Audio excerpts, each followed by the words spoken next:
Welcome to My Favorite CX, a podcast that celebrates exceptional customer experiences.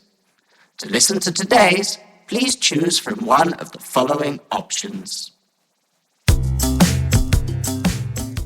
Welcome to My Favorite Customer Experience, a podcast where we talk about people's favorite recent customer experiences and also customer experience from their perspective. I'm Chris Holt from Holt CX Consultancy here in the UK. I'm joined by Hannah Hickinbotham from the Full of Beans podcast. Hannah, welcome. Hello. Thank you so much for having me, Chris. It's so nice to see you. We paused a little bit there because there's probably about 2 minutes of outtakes of me getting your name wrong, having promised to try and not get your name wrong. Having joked that when we used to network together, everyone got your name wrong all the time. Yeah. So, Hannah, you're a social media mentor. You provide mental health professionals with the ability to have confidence and manage their online presence, although you do it for more than just mental health professionals. And you also host the Full of Beans podcast, which is an evidence-based eating disorder awareness podcast. And I say you recently spoke at Parliament about your experiences, but that was a couple of months ago because we were due to record this a little while back. That's not everything you do, Hannah. So why don't you tell us a little bit about yourself?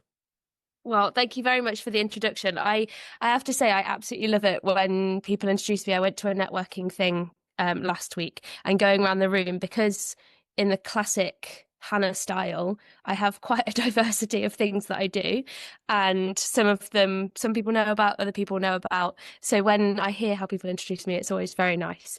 But I think you covered most things there. So my kind of day job, kind of the bread and butter, what I do is digital marketing, helping mental health professionals with their online presence. So that can be helping people on social media.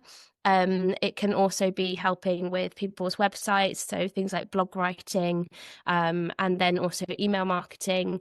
I also do a lot of kind of resource design as well, so working with mental health companies. Maybe they're creating a program or a package for their clients, and they have the knowledge. I just make it look pretty, which is really interesting, and I really enjoy it because it means that I get to learn so much about the different disciplines within mental health.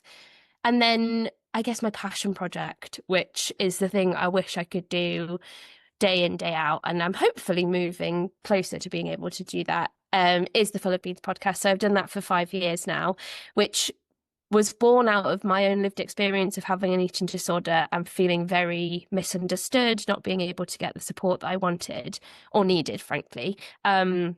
And the more that I spoke to people, because I did a master's in eating disorders, I realised that that wasn't just me.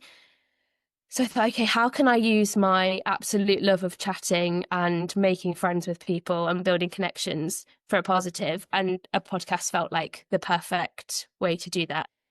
So yeah, I started the podcast, and to be honest with you, I think it's been probably the best decision that I've ever made in terms of starting it. The connections that I've developed, the research I've been involved with, and then how it's helped my own business has just been incredible.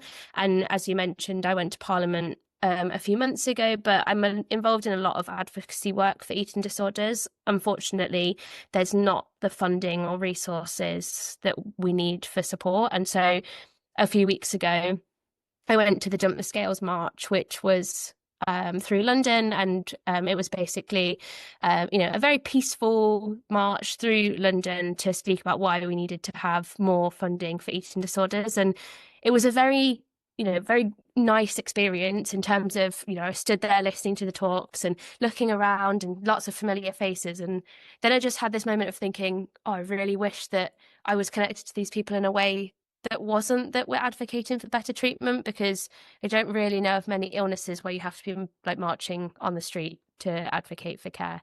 But so eating disorder treatment advocacy is really, really important to me.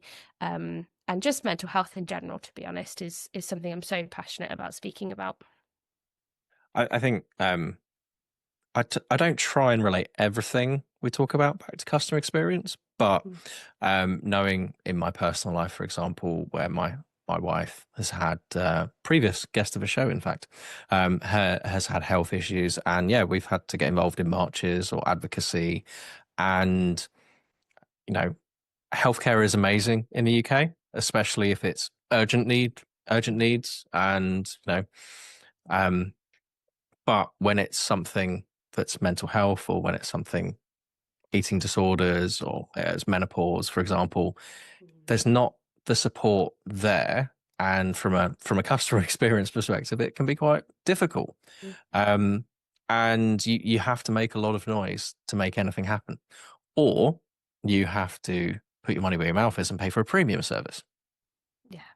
And even then, sometimes, even if you do pay for a premium service, you're not met with a timely response. You're not maybe met with the understanding or the support or the compassion that you would maybe expect. And as you were saying that, then I was thinking, I've never really thought about the NHS as, being a patient, as being a customer experience. But I suppose in a way it really is. And then my head was like, well, you're getting it for free, so you should just be happy.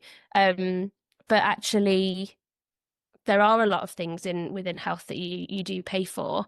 And I think going to the doctor realistically is a customer experience. And I know that at the beginning of this week, I had a very different experience at the doctor's than I've ever had before. And it completely changed my outlook on how I felt I was being treated. So definitely, it all aligns for sure.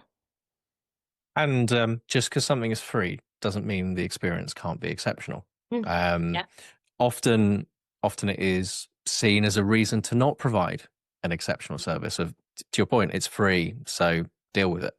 But actually, I'm hoping by visit to the doctor is a positive experience and changed your outlook in that regard. But there's no reason why standard services, free services, shouldn't provide exceptional experiences and shouldn't be easy to deal with. There are things that any business, any service can do to still address that customer experience, making appointments easy, making video appointments easy as well, and things, or making in person also attainable. Unfortunately, some of our local services, it can be quite hard to see someone. But I also completely get doing triage. But then I look at, say, my health insurance provider, and I know I can get a GP on an app quite quickly. So yeah, there's swings and roundabouts. There's definitely no reason with any free service to still not provide an exceptional experience.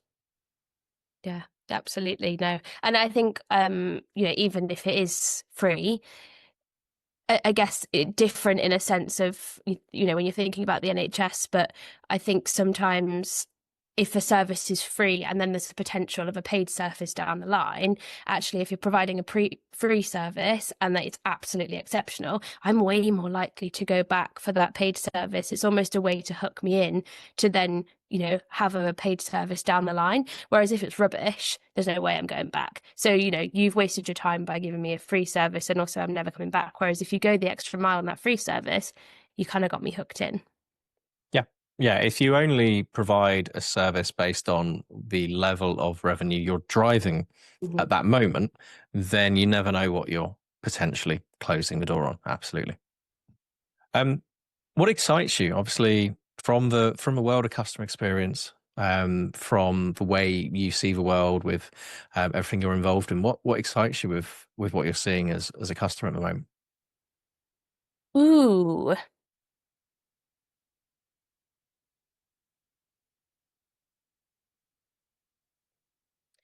I think, and sorry for the really long pause there, for me and the world that I'm involved in, I think the thing that's exciting me the most at the moment is, which is also terrifying me, the access to the whole entire world. So if you think about the mental health space, when a couple of years ago, if I was looking for a therapist or I was looking for a healthcare professional, I would probably be looking in Cambridge. I know that when I went for therapy myself, I was like, okay, where do I get a therapist in Cambridge? Now we have access to the entire world. So you can have somebody, I am part of a networking group for women in mental health, and there's professionals globally within that group chat. And it's fantastic because it means that people can go on there, they can ask, does anyone work with clients in South Africa? Is anyone working with clients in France? Is anyone working with clients in China? It's all over the place. I think that's what both excites me and terrifies me, is that we literally have global access to people now. So it means that you don't necessarily have to, if you can afford to pay for healthcare, you don't necessarily have to be affected by the postcode lottery. You can kind of go all around. And I mean, it's really funny. My therapist that I worked with actually is in Brighton. And a couple of weeks ago was the first time we ever met in person because all of the therapy was done online. And I think for me, especially within eating disorder treatment, online therapy is a fantastic way to have treatment because you're doing it in the safe space of your own home. So yeah, I think the global access just really, really changes the dynamic of things. It does also terrify me because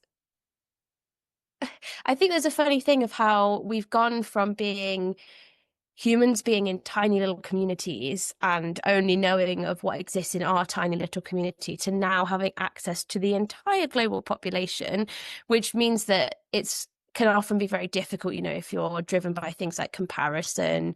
It can kind of take away the joy or different things within you because you're thinking, oh, well, I've got the potential of the whole world, so my expectations are so much bigger. So I think that aspect scares me, but ultimately it's very cool to know that you could connect with somebody on the other side of the world and they can help you in that way. I think global reach is fantastic and very enabling. I think of like when I was growing up, your news was your local news and your national news, and something had to be pretty big to get onto the national news. But now anything is a story anywhere. And it's the same with connectivity with, your expert can be anywhere, which in theory means you open up the pool of, again, to your point, if you've got the resources, you could get the best person. They just happen to be on the West Coast of the US, for example. They could be in Australia. My therapist, he's UK based, but we've had chats when he's been in Asia, when he's been in Colombia, when he's been wherever, and we just find, we like, right, time zone wise, this is what I'm doing. Does this work? And sometimes it'll be earlier, sometimes it'll be later, sometimes he works UK hours. And I think that's the thing now with people can work from anywhere and they can work on whatever time zone they like. So, I've said, if I'm supporting something in the US, for example, I'll work a US day and try not to then work my morning, because then I end up working a UK US day, which I've done in the past and isn't very sustainable. Yeah, the possibilities are endless now. Yeah. And I think that's what makes it so exciting, particularly for me in terms of wanting to know about research that's happening all over the world. I think that, one thing that maybe happened before was people were working on the same thing because they couldn't share that research. But now we can collaborate together with different, with people from different sides of the globe. But then also, I think, as you say, it has its negatives because which I suppose is a positive as well in the fact of, about what's happening in the entire world, which can be great because, you become very more aware. And I think that people's values and what people stand for can really grow because they can see different things that are happening in different countries. But that also can be quite overwhelming when, particularly when you think about at the moment, everything that's happening, it's like a lot for my little brain to take. And sometimes I just need to take a step back.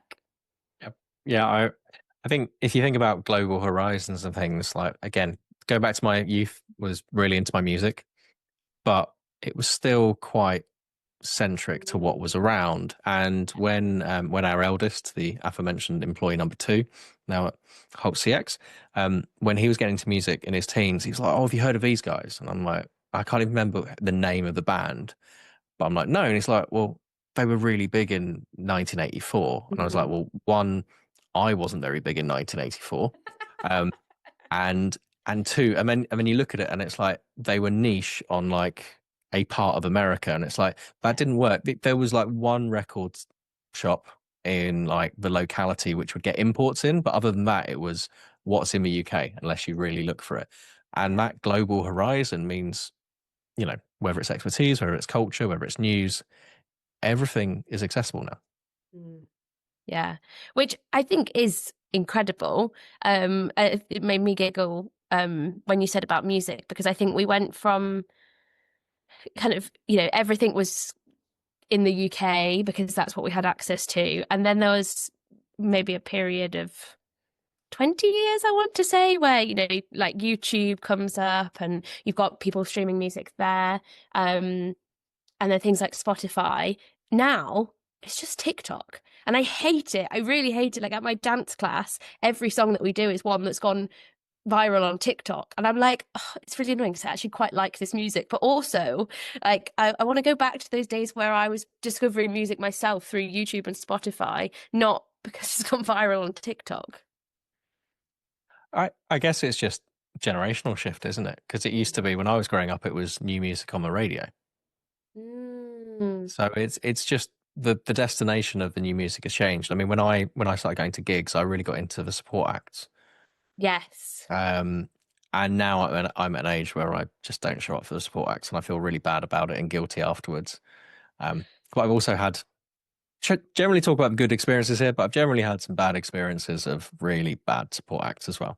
Yeah. So I've got older and felt my time was more important. I mean, I used to totally be on your side. And then my partner, he'd never been to a gig before. And I took him to his first gig and he was like, we've got to get there for the support act. And I was like, no, they're always rubbish. We're not doing that. But he's really opened my eyes. And to be fair on him, we went to see Jerry Cinnamon, and Jerry Cinnamon had the Blossoms supporting him, and they were at Glastonbury. So you never know where people are going to go. I can big league you on that one. So an OK Go gig many years ago, you might remember them from a treadmill song. If not, I will put that link in the show notes. They were supported in a pretty small venue years ago in London by a young lad called Ed Sheeran. Oh, wow. Yeah. That's pretty cool. He was interesting. Yeah. Wouldn't have predicted where he's ended up, but No. interesting to see someone way before they start. Mhm. We have completely deviated from customer experience and just talked about how the world is very global now and how it's really interesting. So what we'll do is we'll take a short pause. We'll put our listeners and viewers on hold, and we'll come back and we'll talk about one of your favorite customer experiences.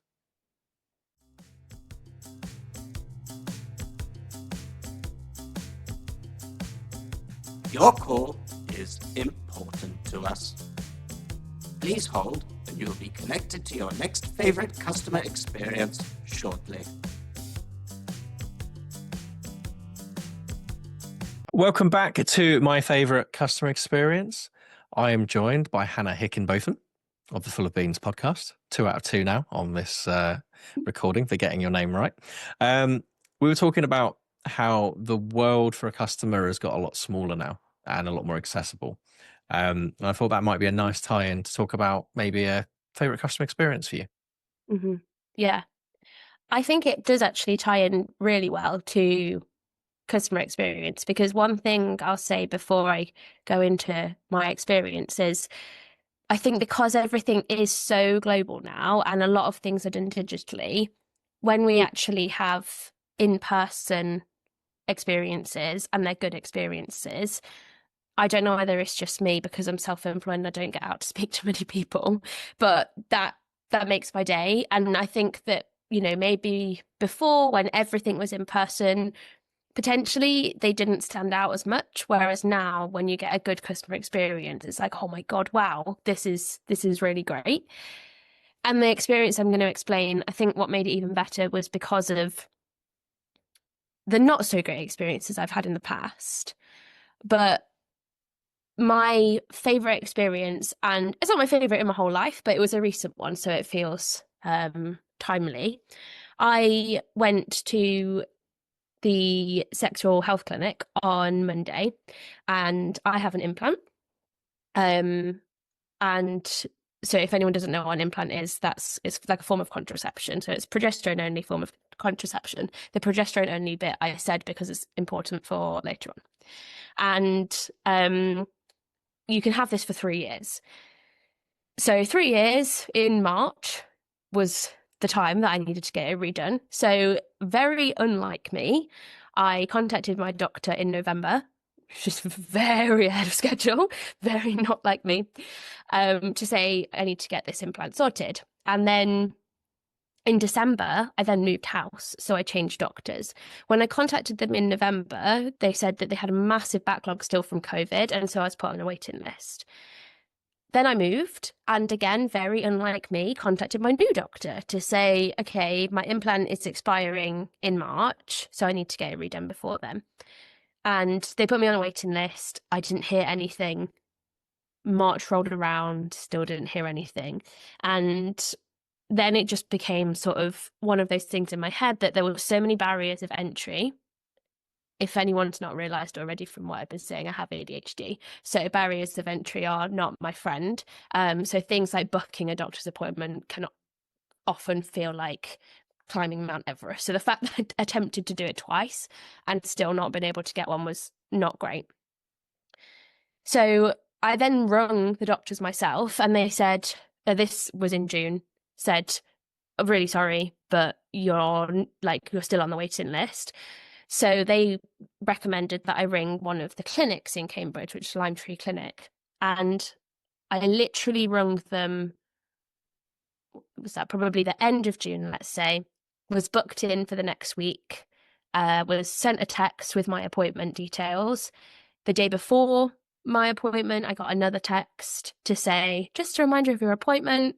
Also, just to let you know, there's a lot of roadworks going on in Cambridge at the moment, so please make sure you leave a bit of extra time. I then unfortunately got a cancellation because they didn't have enough doctors.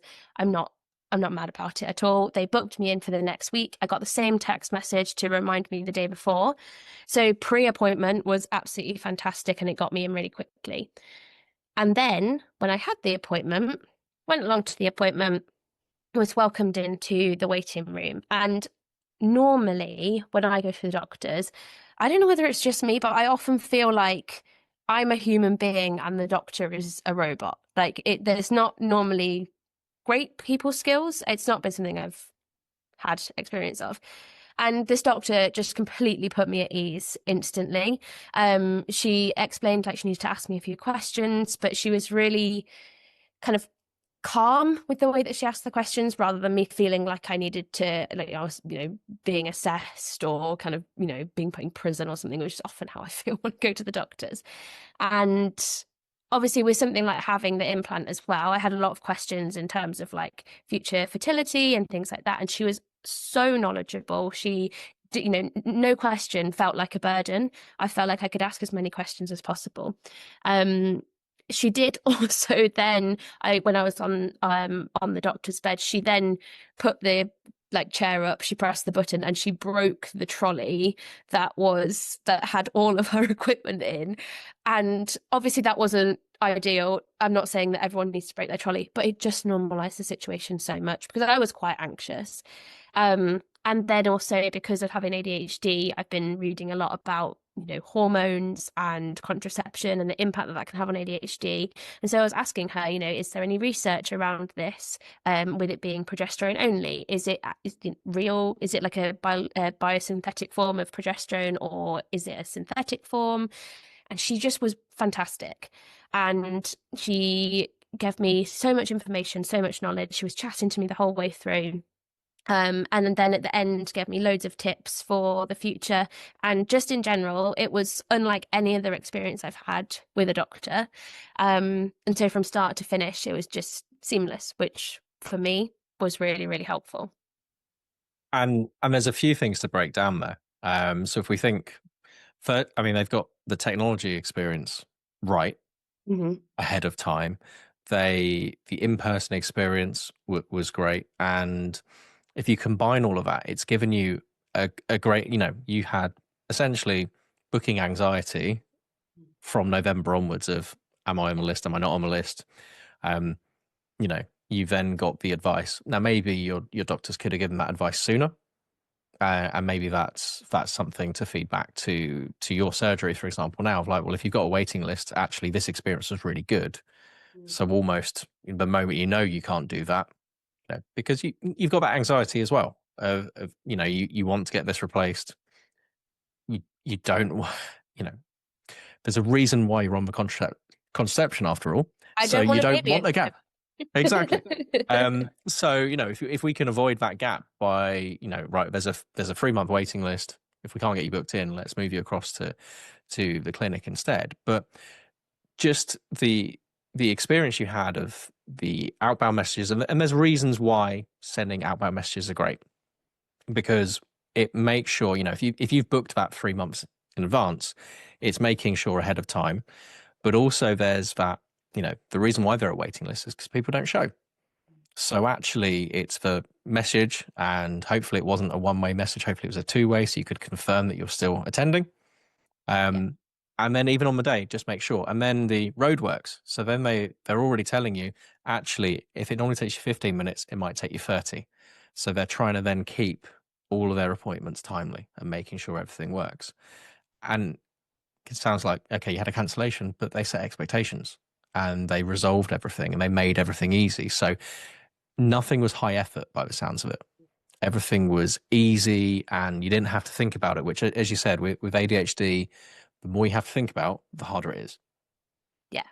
And I think for me, and this may be me overanalyzing the situation, but I just felt like they really cared because they were sending me the message to say, don't forget your appointment, because I'm a forgetful person. I really appreciated that. And then with there's road work, so come a little bit earlier. It was like, time blindness is also something I struggle with. I know that those things were not specifically done for me, but they just made me feel very seen. They made me feel very kind of validated.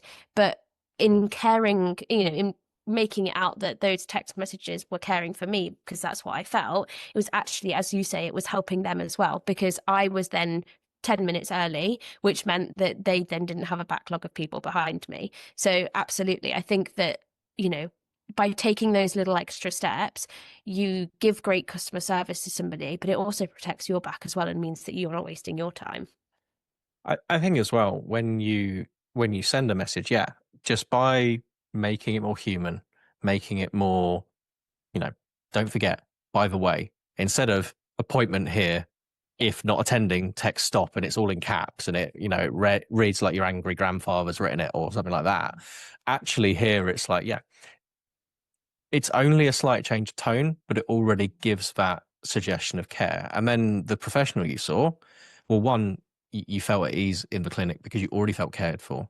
And then the professional you saw was top notch. They didn't feel that time pressure, which, I know there's basically a 7-minute timer whenever I go to the doctors of that's when they need to flip and get through to the next person. And, it's horrible for them. It can't be easy. You can't assess anything. And you have a big sign up saying you're only here to discuss the one thing that's wrong with you, not the other 10 things. It's like, I don't think anyone's probably signed up for that when they went to medical school.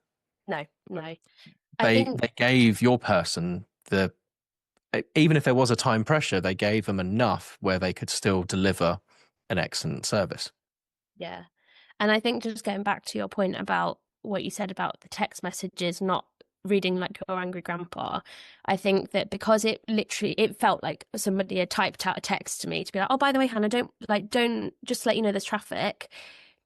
There's so much AI generated content nowadays, and I'm totally for it. Don't get me wrong. Like I use ChatGPT every day. It helps me so much to think about how to formulate my tasks. I help it with reviewing materials that I've created and stuff like that. But when you're constantly reading things, you're on social media and everybody's just written their posts and it's all AI generated, it's so refreshing to see an actual human having written something, and just little grammatical errors or things like that. Sometimes I'm like, thank you for, even if you put that in on purpose to clearly show this was not AI generated. I think we've had so much AI that it's sometimes refreshing to have that people to people contact as well. And as I say, I'm totally for AI. I'm it helps me in so many ways, but I still think there's a place for that person to person communication, which is then why I think, having that appointment with the doctor where I felt, as you said, just not rushed. There was so much time to ask questions and there was that space. And I think that's probably because it wasn't a GP appointment, it was a sexual health appointment. That's probably where that difference comes. But I mean, one of my closest friends, she's a GP. And every time I see her, she says how burnt out she is because she's literally, when they first kind of go and train to be a GP when they've done their medical school, I think they start with they get 25 minutes and then it goes down to 14 and then it goes down to 7. And then you have to write the notes out for that patient as well. And there's no wonder that patients aren't getting the support that they want or the treatment that they necessarily need. And it's not that the doctors don't care, it's that there's literally not enough time. So I think, as you said, because I had the time to ask all of those questions, it also made sure that I was making the right decision. Because I'm sure a lot of people might turn up and, potentially three years is a long time. And yes, you can have it removed, but, you don't want to be having it removed if you've only just have it put in. So it did really, I felt very cared for, and there was a lot of compassion for the decision that I was making, which I think, there needs to be that, especially when it comes to healthcare. And I normally ask people how did it make you feel, and you've just said they're cared for, and that's ultimately, when you're in any medical situation, anything that can help reduce your anxiety and make things easier and more palatable just makes a difference. Yeah, absolutely. I think often when we're going into a medical setting, it's normally because something's not right or that we want support with something. And so, as you said, that can bring up so much anxiety. And, whether it's that you've got a rash on your arm or, you've been feeling quite low the past few months or what have you, it's going to be causing some underlying anxiety. So then to be told, come on, rush, you've not got long enough to talk about this, to then just kind of sit there and, be able to explain what's going on, to be able to ask questions. I think actually, whilst they're trying to save time by having those time slots, it probably ends up people needing so much more time because they're not able to ask those questions, which then leads to other things as well. Yeah, I mean, I think now I often accompany Georgia to things because she has some delayed processing. So she will walk away and have questions, and she knows she can rely on me to ask, what's this, and this. Yeah. And yeah, it's it's the same with customer experience. No one ever calls a contact center to say I'm happy with something. There's always something wrong at the end of the day, or the majority of time. Yeah, and I think one thing for me even when I'm a customer, my people pleasing is something that I really, really struggle with. And so I will often say, yes, that's fine, or that makes sense, or I'm happy to do that when actually inside I'm thinking that's really not comfortable with me.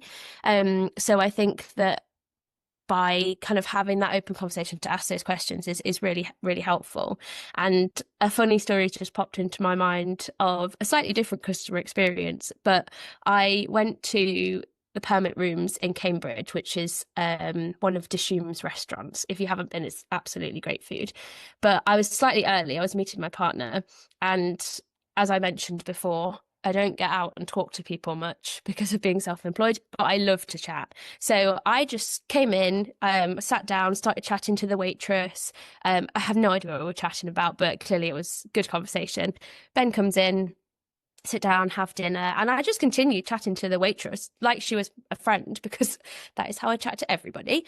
And had an amazing meal, and she was receptive for how I was talking to her. So I think one thing I really picked up on was, sometimes if you're in a restaurant, some people might not want to engage with the waiter or waitress any more than what food they want to eat. Some days that's how I am. This day, clearly I wanted to have a chat, but she was very receptive to that. And so she did chat with us. And then it came to the end of the meal and she came up to me and she was like, oh, I've asked my manager, you've been so lovely and so friendly. We wanted to give you your starter for free and give you a voucher to come back. And I cannot tell you, I mean, I don't care about the free starter or what have you. The fact that my friendliness and the conversation I had had with her had such an impact that it clearly made her day as well as making my day, that she wanted to then give me that voucher.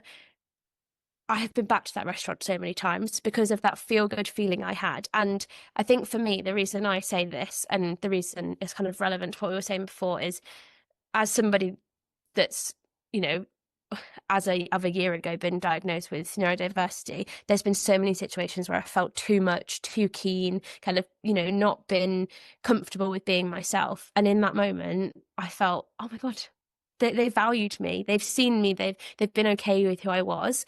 And I think that, although sometimes can be tricky, you know, in a customer experience place, if someone's, you know, being a bit out there and wants to chat and stuff, and you're busy and you're rushing, but actually her taking that time to chat with me, that was what was really, really powerful for me. Not the free stuff, that wasn't really what mattered, but it was the recognition of, you know, it was really nice to chat to you, and we're so glad that you've come in this evening, and we'd love to have you back.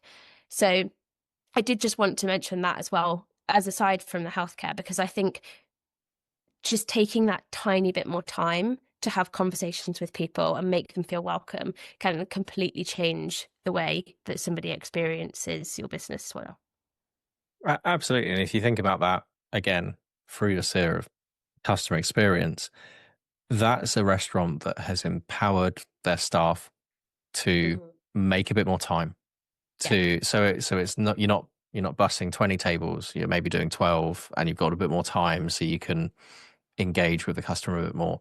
And yeah, I remember reading Unreasonable Hospitality recently, and one of the things was working out which of the customers are talkers, which ones aren't, which ones do you know, some people, they just want it snappy, get to the point. But yeah, you never know when, and you know, we often ask, does it influence your behaviors? You've been back, so they gave you a voucher and said, come, you know, they gave you something for free and come back again with a voucher. That probably cost them maybe £20, but you've been back again and again and again, and you're now talking about it on a podcast. And I'm thinking, well, I've never been to one of their restaurants, so, you know, I'm not far away from Cambridge. That's the kind of thing that, there we go. So, you know, that's where customer experience, and it's interesting, having done this now for a few months, it's interesting how many of those customer experiences people talk about are the human experiences. To your point, everything now is virtual. Everything is, if it's not virtual, it's AI driven. It's very transactional, and it's the human experiences that keep shining through more and more with this podcast. Of it's the times when people are allowed to be human. So it's probably a nice place to wrap up, actually. So Hannah, where can people find you?